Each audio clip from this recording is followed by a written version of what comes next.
প্রয়াত শিল্পী জুবিন গার্গের আদ্য শ্রাদ্ধ করল সোনোয়াল কছারি জনগোষ্ঠীর মানুষ। সোনোয়াল কছারি জনগোষ্ঠীর নিজস্ব রীতিনীতি মেনে নাহরকটিয়া, চাচনি, দিগলি, মঠোয়ানি গ্রামে শ্রাদ্ধ শান্তি করা হয়। সকালে শিল্পীর ছবিতে মাল্যদানের পর ভগবত পাঠ এবং নাম প্রসঙ্গ অনুষ্ঠিত হয়। এদিকে শ্রাদ্ধস্থল থেকে প্রিয় শিল্পী জুবিন গার্গের মৃত্যুতে অপরাধীদের কঠোরতম শাস্তির দাবি ওঠে।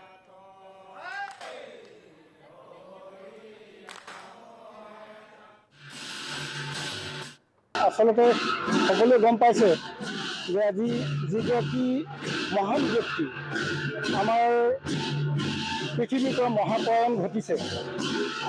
আচলতে আমাৰ কেৱল অসমবাসীয়ে নহয়, সমগ্ৰ পৃথিৱীবাসীয়ে মানি ল'ব পৰা নাই।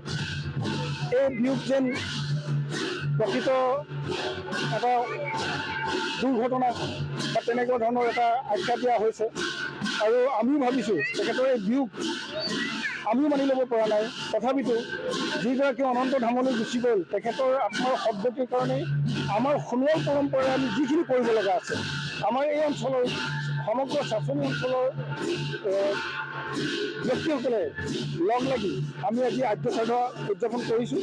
আৰু এই আদ্য শ্ৰাদ্ধৰ জৰিয়তে তেখেতৰ আত্মাই চিৰশান্তি লাভ কৰক। লগতে তেখেতৰ যি তদন্ত চলি আছে, তেখেতৰ মৃত্যুৰ লগত জড়িত হোৱা যিসকল ব্যক্তি কোনো কাৰণতে পানী নহলকা এটা বিচাৰ হওক, যাৰ জৰিয়তে উচিত ন্যায় পাওক, আমি সেই কামনাৰ অৰ্থে আজি এই আদ্য শ্ৰাদ্ধখন উদযাপন কৰিছোঁ।